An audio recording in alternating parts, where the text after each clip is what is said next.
think about the generations and to say we want to make it a better place for our children and our children's children, so that they know it's a better world for them.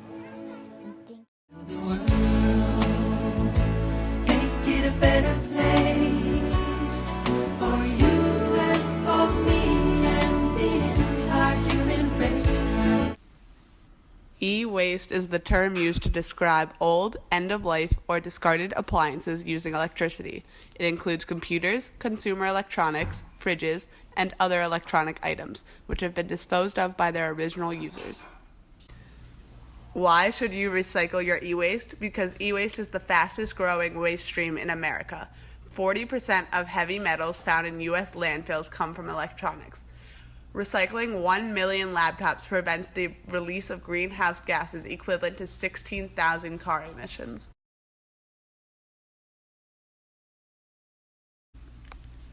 $3.27 million tons of e-waste is generated in the United States every year.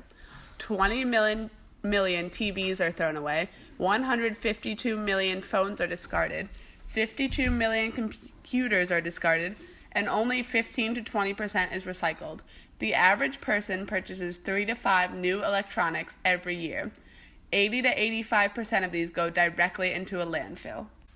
We sat down with Frank Fritz, the Director of Sustainability in the Student Association, to discuss e-waste and what GW does to combat this issue. GW has the infrastructure to deal with electronic waste, and electronic waste is a massive issue. It has a lot of repercussions once it's taken off of our campus. You know, if pollutants end up in water or they end up in the soil, it can have really detrimental impacts on our environment, on our food systems, and on childhood development.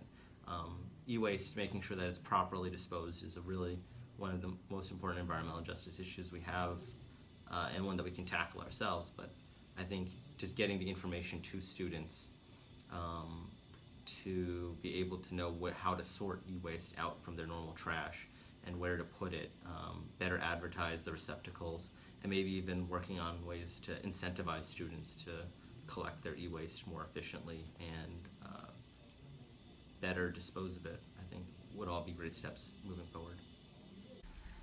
On GW campus, there are 9 buildings with permanent e-cycling towers. Additionally, all faculty, staff, and students may place a fix-it request to collect computers, monitors, TVs, printers, tablets, and e-readers from any building on campus. But who knows about this?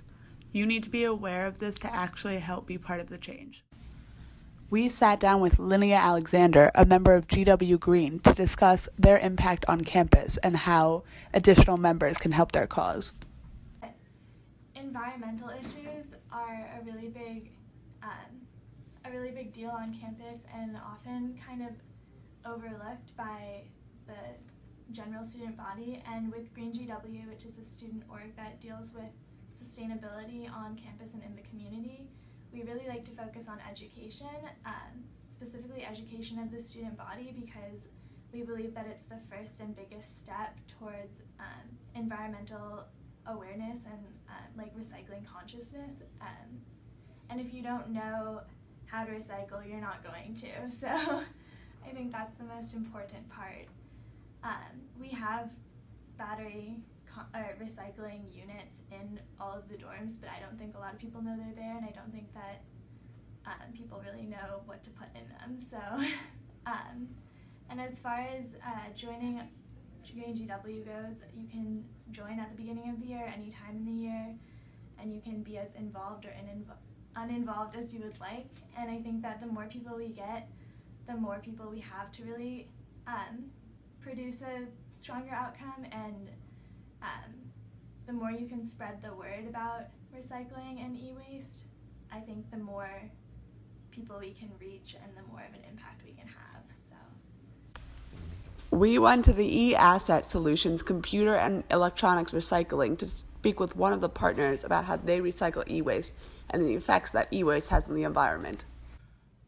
Hi, I'm Brian Tanis, co-owner and executive vice president of e-asset solutions computer and electronics recycling and data destruction services. We're located in Falls Church, Virginia, right outside of DC.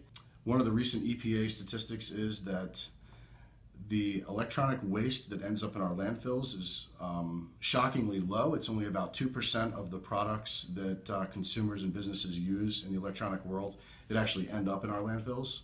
However, that 2% is responsible for 70% of the toxins that leach into the environment and pollute and cause all kinds of problems.